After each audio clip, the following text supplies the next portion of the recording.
Well, praise be to his holy name. I'm coming tonight, which I had heard a very good sermon on how we should bridle our tongue and watch how we speak. Awesome sermon. Awesome. By the passion of seeking the truth. But as I listened to this, God had moved on me about us wives. Now, he spoke a little bit about husbands and wives, but let me speak mainly to you wives. Now, you've heard my testimony, how my first husband treated me. There was ups and downs and stuff, but excuse me.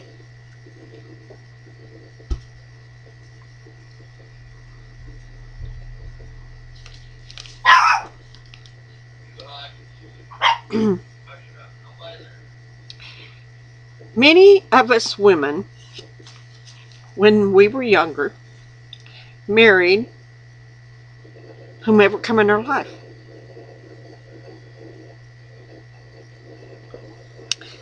Instead of waiting for the presence of the Lord to guide us in the man that he would desire for us as godly women to marry. So, we make mistakes. We do. We marry men that sometimes are not saved, make fun of us, kind of torment us. And then we get this self-righteous thing. I am a child of God. I believe in Yeshua HaMashiach, and I'm saved. Well, just because that's true, nevertheless, he is our husband. He is our husband. Now, unless, here in Paul in Ephesians 5, starting with chapter 5, starting with verse 22, he says, "Wives, submit yourselves unto your own husband as unto the Lord. For the husband is the head of the wife, even as Christ is the head of the church, and he is the Savior of the body. Therefore, as the church is subjective unto Christ, so let the wife be to their own husband in everything. Husbands, love your wives, even as Christ also loved the church and gave himself for it, that he might sanctify and cleanse it with the washing of water by the word, that he might present it to himself a glorious church, not having spot or wrinkle or any such thing, but that it should be holy without blemish. So ought men to love their wives as their own bodies. He that loveth his wife loveth himself. For no man ever yet hate his own flesh, but nourished and cherished it, even as the Lord the church. For we are members of his body, of his flesh, and of his bones. For this cause shall a man leave his father and mother, and shall be joined unto his wife, and the two shall be one flesh. This is a great mystery. But I speak concerning Christ and the church. Nevertheless, let every one of you in particular so love his wife, even as himself, and the wife see that she reverence her husband." Now, that would be easy if he's living for the Lord. And he's abiding by God's word. But sometimes, some women, including me, when I was married to my ex-husband, didn't have it that nice. But yet he's my husband. I had chose to marry him. I had chose to say yes. And I married him. And I tried to honor my husband. But there are sometimes, as women, have married men that ask us to do things that we just can't do, and be living and in line with Yeshua. Like if my husband had come up and told me to dress in real skimpy, sexy clothes and go to the bars with him and flaunt my body around, well, that would not be a godly husband, yes. But I would look at him and say, I can't do that, honey. My body is only for you and you alone. Therefore, I cannot disrespect you by flaunting my half-clothed body in a place where men are drunk and men are looking for promiscuous women. I won't dishonor you that way. And wouldn't do it, even though he might have got mad at me, but you just still love him. And until what he did to our daughter, I always respected him. But when that come out, that's when the marriage fell apart, and I gave him a choice. You either go get psychological help, or you leave the house and don't come back until she's grown. And he chose not to do that. He chose to get a divorce.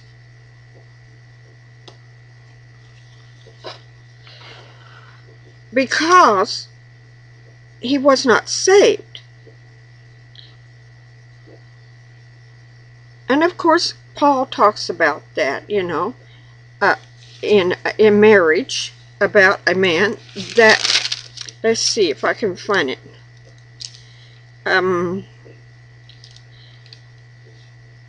Says, all right, 1 Corinthians, the 7th chapter, the 20th verse. Let every man abide in the same call. Oh, wait a minute, that's not it. So, for he's called the Lord a servant. Let me see. Let's see. Do you see? Okay. Let's see. Well, all right. Let your husbands render unto you due diligence. This is 1 Corinthians, the 7th chapter, 3rd verse. I'll begin. Let the husband render unto the wife due benevolence. That means the marriage bed. Likewise also the wife unto the husband, and the wife hath not power over her own body, but the husband, and likewise also the husband hath not the power over his own body, but the wife. Defending you not one the other, except to be with certain time, that you may give yourself to fasting and praying, and then you come back together, that Satan tempt you not for your own not able to contain yourself. But I speak this by the permission and not command. For I would that all men were even as I, but every man hath his proper gift of God, one after this manner, and another after that. I say therefore to the unmarried and widows, it is good for them if they abide even as I. But if they cannot contain, meaning the lust of the flesh, let them marry, for it is better to marry than to burn. And unto the married I command you not, I, but the Lord, let not the wife depart from her husband. But if she departs, let her remain unmarried, or be reconciled to her husband, and let not the husband put away his wife. But to the rest speak I, not the Lord. If any man hath a wife that believeth not, and she be pleased to dwell with him, let him not put her away. And if the woman which hath a husband that believeth not, and he be pleased to dwell with her, let her not leave him. For the unbelieving husband is sanctified by the wife, and the unbelieving wife is sanctified by the husband. Else were your children unclean, but now they are holy. But if the unbelieving depart, let him depart. A brother or sister is not under bondage in such case, but God hath called us to peace. For what knowest thou, O wife, whether thou shalt save thy husband, or how knowest thou, O man, whether thou shalt save thy wife? But as God hath distributed to every man, as the Lord hath called every one, so he can walk, and so ordinate I in all churches. Is any man called? And then it goes into circumcision. So my husband chose to leave me. He wanted a divorce. He went and got the divorce because he didn't want to live with me because I couldn't let him live in the house with our daughter, okay? I had to protect her. Or I guess I could have sent her away. I mean, I didn't feel led to do that. I felt led to give him choices to save the marriage. And he chose not to. He wanted a divorce. Which within 3 days after our divorce, he got remarried to someone else. But I'm saying this not to criticize him, because that's water under the bridge. I forgave him. And I pray one day that he gets his soul right. And you know what?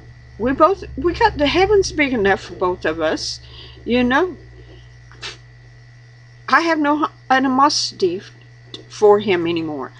There was a short period of time I really, really, really hated him. And I had to really pray and get over that. But when I married Carl, I had all this animosity in my heart. So this is what I was thinking. I am going to live for God, and if you don't like it, you lump it. I'm going to put him first. And we've had many of heated discussions over that.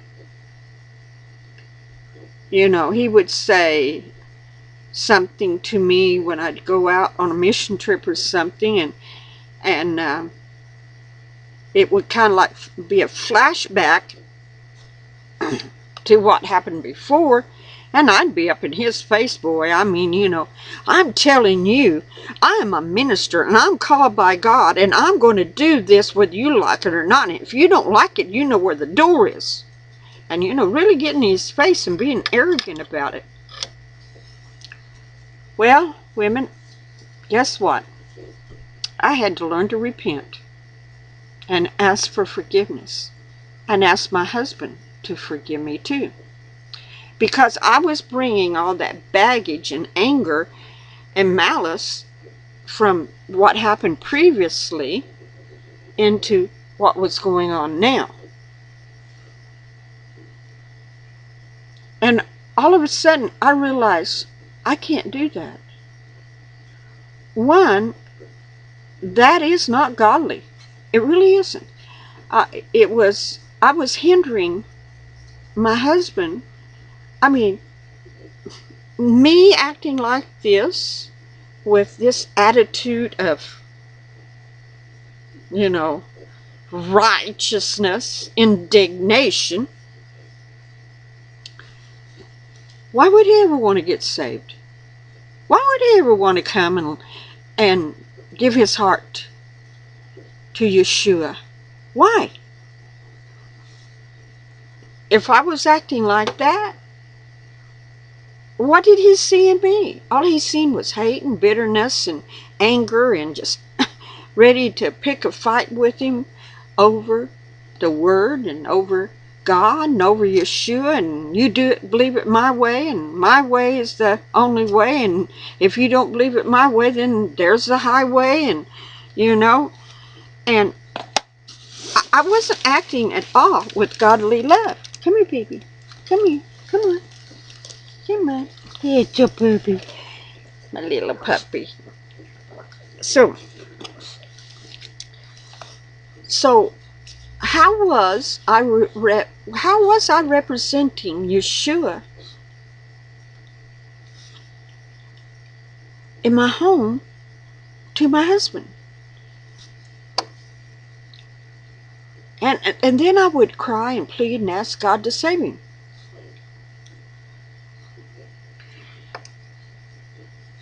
First, I was shown that I had to start acting like a wife should act to her husband. With love. With love. Not with all the animosity and hate. I had to get it out. I had to root a bitterness out of my life and change my whole attitude around to let Yeshua come in, dig all of that junk out, and then I had to start looking at Carl with a different eye, because he wasn't my ex-husband, okay?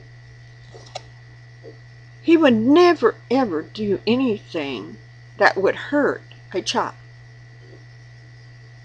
Never. I've been married to this man 24 years. I've watched him closely with skeptical eyes. Sometimes too much. And sometimes I'd be down his throat. In other words, I was trying to take his place in the household instead of letting him have the place of a man who loved me, that would never hurt me in any way, shape, or form.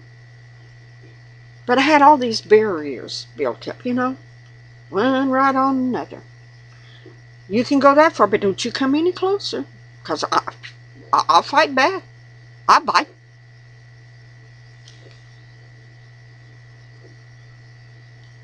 But then God began to change me. He says, this is not your ex-husband. That man's out of your life. He's gone. He belongs to another person. And he's not the same as him. He hasn't got the same heart or the same attitude as the other one.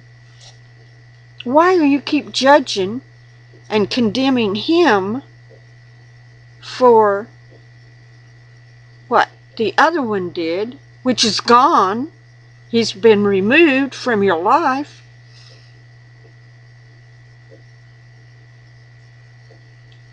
You need to calm down and start respecting him as the man he is, seeing the good qualities in him.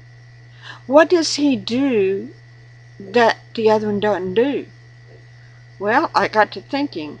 Well, I remember back the first time I was really sick. I mean sick. And he would come in and get cover, and he would cover me up. I would think I'd have to get up and go cook food for him to eat, because that's what was demanded before. And he'd go, oh no, honey, you're sick. Here, let me fix something for you. That never happened before.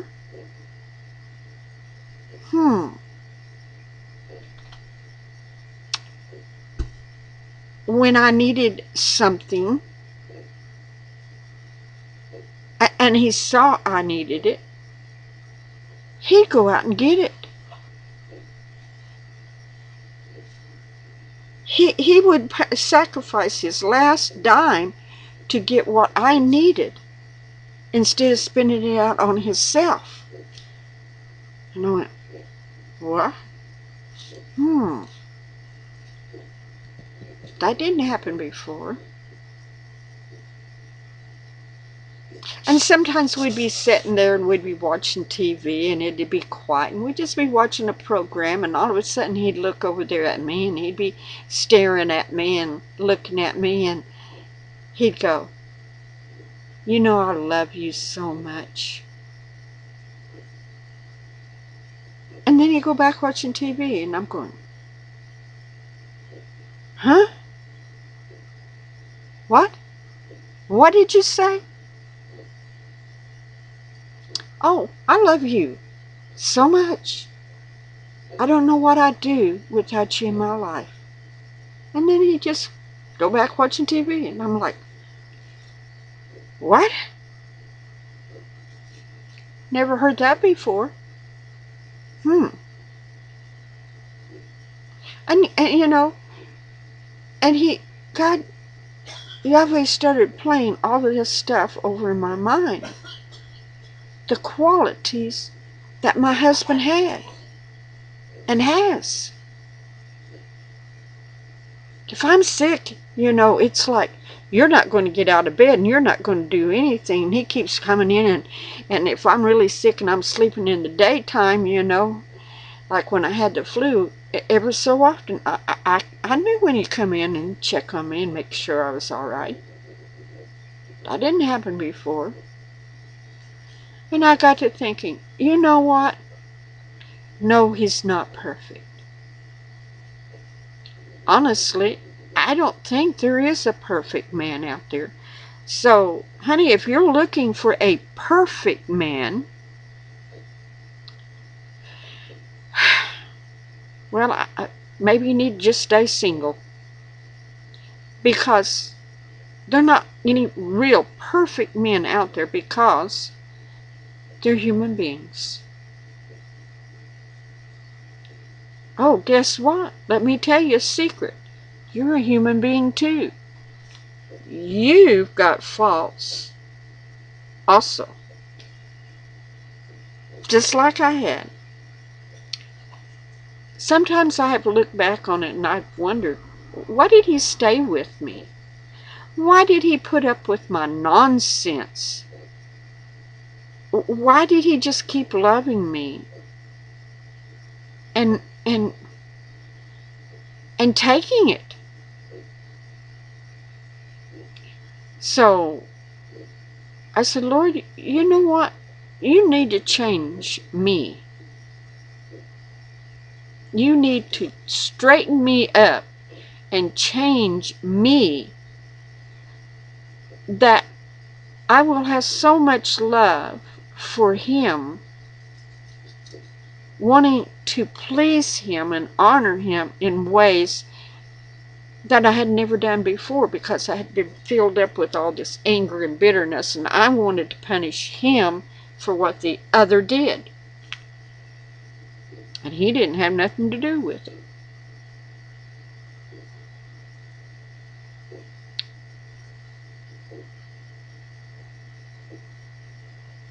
And you know, with the other marriage, it was not perfect. I had a lot of faults then, as well as my ex-husband. But we have to learn, there is sometimes we really need to zip it. I mean it. Zip it. Well, I don't want to do that. I mean, I'm going to tell him, he's my husband, I'm going to tell him what I think. Zip it. Now, you may not agree with what he says all the time. Shh.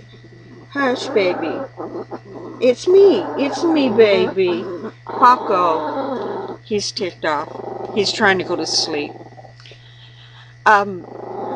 Sounded like I used to sound like. Ooh, bad. But anyway,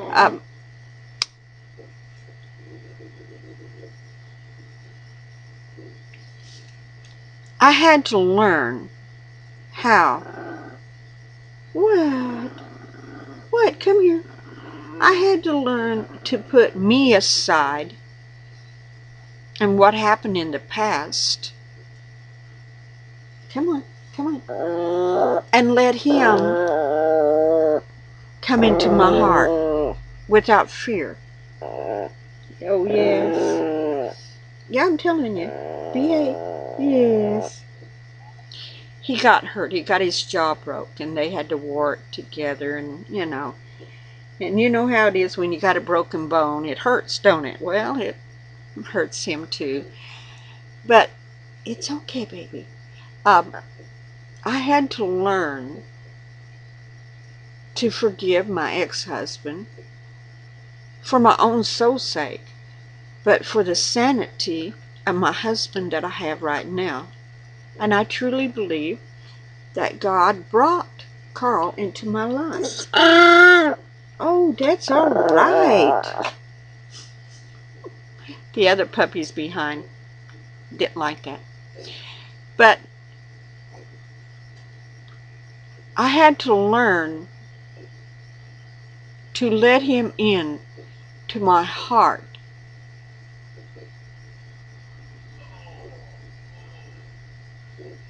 And not be afraid and defensive all the time.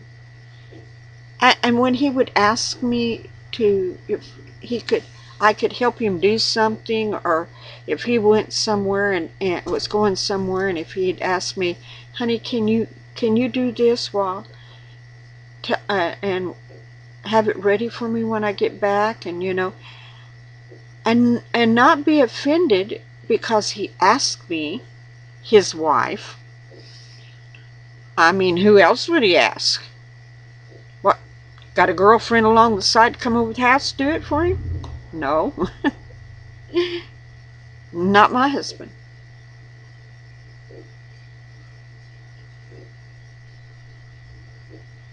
I need to think about, yes, I'll do that for you, honey. Yes, I will. And go do it with great joy in my heart. Because when I was sick, you took care of me. When I was sad, he held me and I cried on his shoulder. When I needed encouragement, he gave me the encouragement. I had to start looking for the good instead of always expecting the bad. Now, I know it's hard when you've got a husband that is very dictatorial type, calling you names and telling you you're not worth salt. That he made the most horrible mistake by marrying you. You know, just things that people can say to each other. Because women can say the same things to their husbands and tear them down.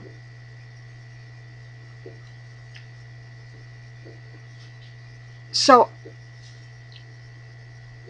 Yeshua led me into a way of bridling my tongue, looking for the good, and speaking in a way that built my husband up into the man that I appreciate. Now, if you're running your mouth and evil, venomous words are coming from you and you're always putting him down, then that man you speak about will become the husband that you share your bed with. But if you begin to praise him, let him know you appreciate him, and you speak good about him, then all of a sudden he becomes a person that you are so glad to share your bed with. See, words that come from your mouth also come from your heart. And if these words are edifying, building up, promoting the goodness of Yeshua into that person, you will slowly see that person change because you changed first. You change by quit belittling him, criticizing him, expecting the worst out of him. But you have to start speaking what you want to see in him. The glory of Yeshua HaMashiach. The will of the Father in your husband. It may be slow at first. I mean, slow for you because you've got to change. You've got to change your attitude, the way you talk, the whole way you handle him. And if you really love him, it's really worth it. Because, see, then all of a sudden, while you change, he begins to change. Because your words are healing words. Healing emotionally, healing physically, and healing to your marriage.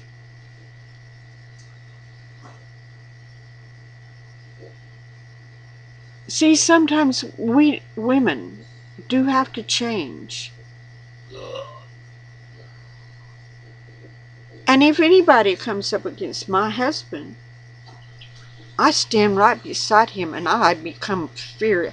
Oh no, you don't speak that way to my husband. You don't speak about my husband that way. I won't allow it. And you can ask Carl, he'll tell you.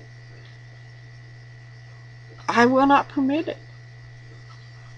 Nor will he permit it for people to speak bad about me.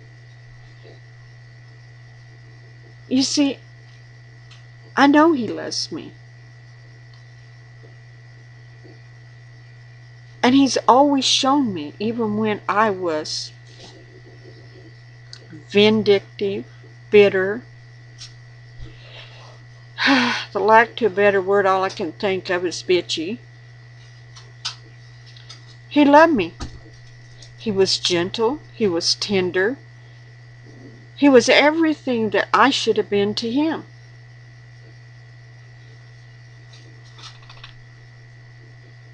And as Yeshua began to change me into his likeness,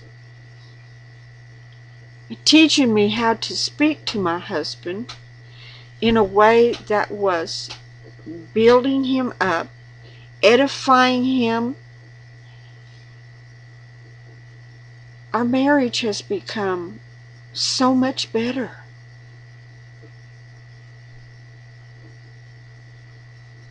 Don't think we don't have our bumps in the road, but I have learned one thing through this journey: to zip it and not come back at him with anger and bitterness and the old pain that used to be there. But stand and listen to him and then we go on for there.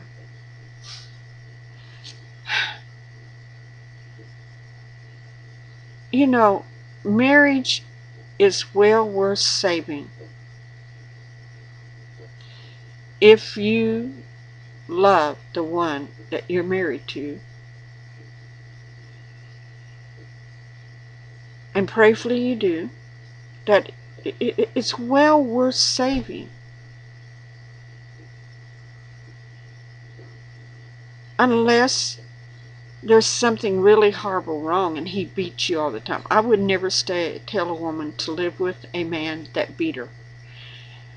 Once he raises his hand and lays his hand to you in anger and strife, then sometimes you have to put distance between you and him because it can escalate.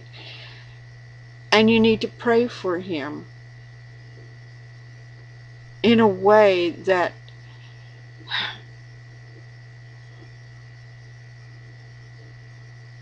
that he will receive Yeshua and change.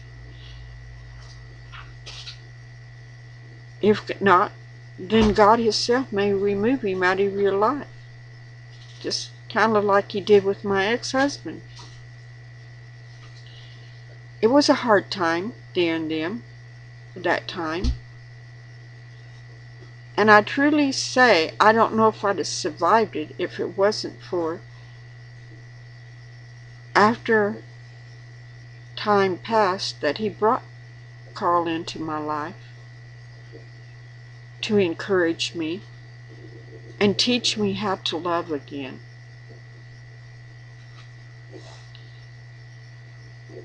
Yes, he has faults, but I have faults too. But we need to learn to build each other up instead of tearing each other down. Just because he ticked you off about something you wanted to do, and for whatever reason he didn't agree with you, maybe there was a reason.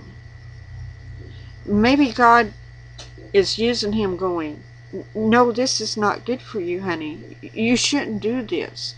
Think about it. And the same way with the wife. But many marriages fall apart because vindictiveness enters in. I want it my way. I don't care how you feel. I don't care how you think. I'm a human being and I want it my way. Well, when you become one flesh with this person, one flesh, it's no longer, I want it my way, and if you don't like it, too bad. It's like, you think about it, and sometimes you have to compromise with your mate, and your mate with you. No, you never walk away from Yeshua, even for a husband. You always keep him first in your life. And you always keep him up there as your covering. Yeshua, HaMashiach, as your covering, to cover you, to protect you from all things. Because he will do that. But also your husband is your covering too. You need to fall in love with him, just as Yeshua has fallen in love with you.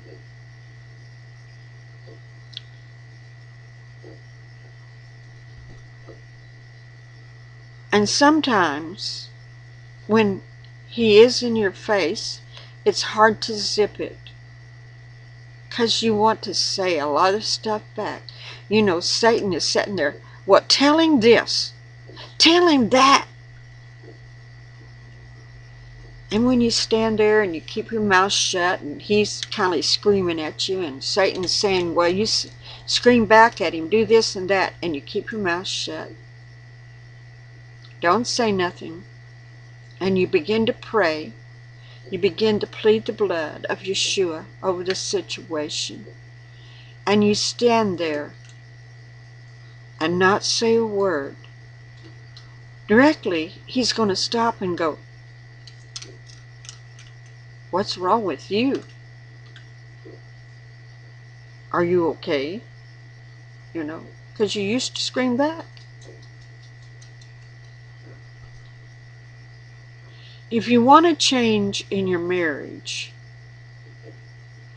and if you want to change in your husband, and it's the same way with him, but I'm speaking to you women, because, hey, I've been there. I know. You have to change first. I know. That has to get the pride out of your life.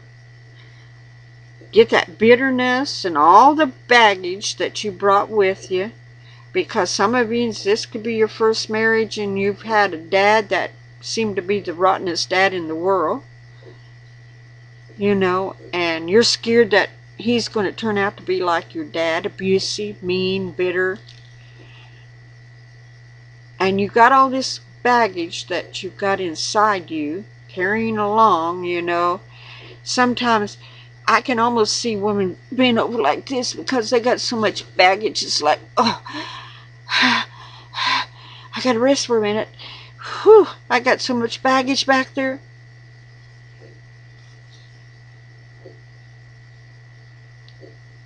But you have to take it off.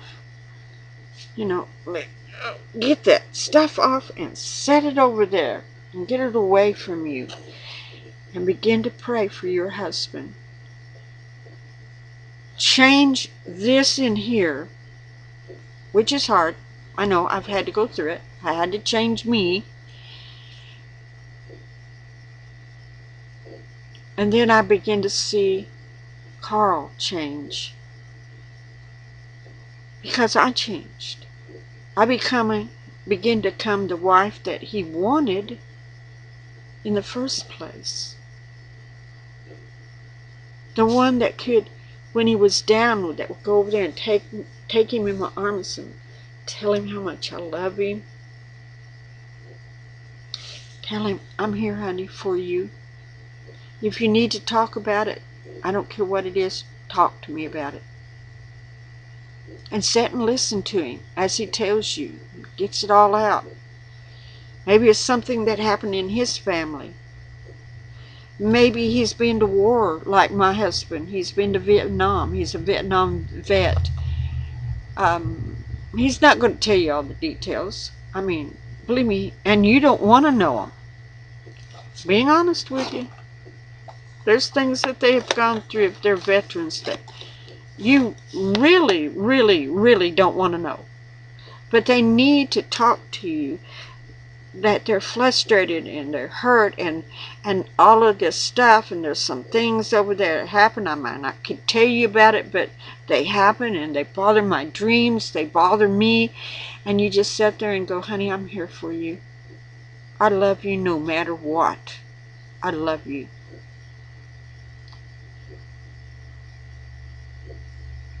Marriage is work, people. You don't go out there and you don't go through all of this stuff of courting and things, and then you go to the wedding, you put on your wedding ring, and oh, it's going to be all nice and honey and smooth the rest of your life. No. Marriage is a piece of work in progress from the time you marry till the day you die. But it's a well worth journey. It's well worth to see yourself change, your husband change, and that marriage begin to come together as one. It may not be exactly what you had thought it would be in the beginning, but it will change to the glory of God. And others can see your marriage as an example. So, watch your mouth. Watch the words you say and how you talk. You don't ever put your mate down. Ever. For any reason, even if you're mad right there and your best girlfriend comes up and says, what's wrong with you? Because you're sitting there going, pouting about it. And you want to say, well, you know what he did to me? I'm so angry, and I'm so... No, you go. It's okay. You just look at it and go, it's okay. There's just some things I'm thinking about, but I'm not willing to talk to anybody about.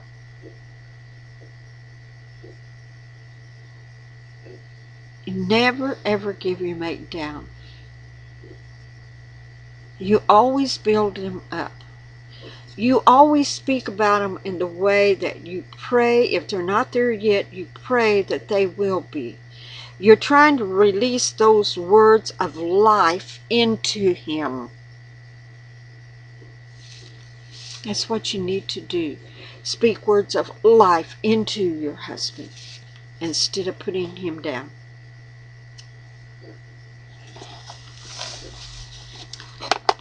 I do hope this happens. I think I'm going to say, I'm not for sure what I'm going to.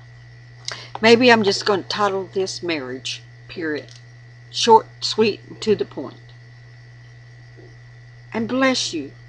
If you're having problems, seek Yeshua and say, you change all the things that need to be changed in me and teach me how to speak words that are healing, that are living and giving life to my husband. It's a work in process. People, be blessed. In the name of Yeshua HaMashiach, be blessed.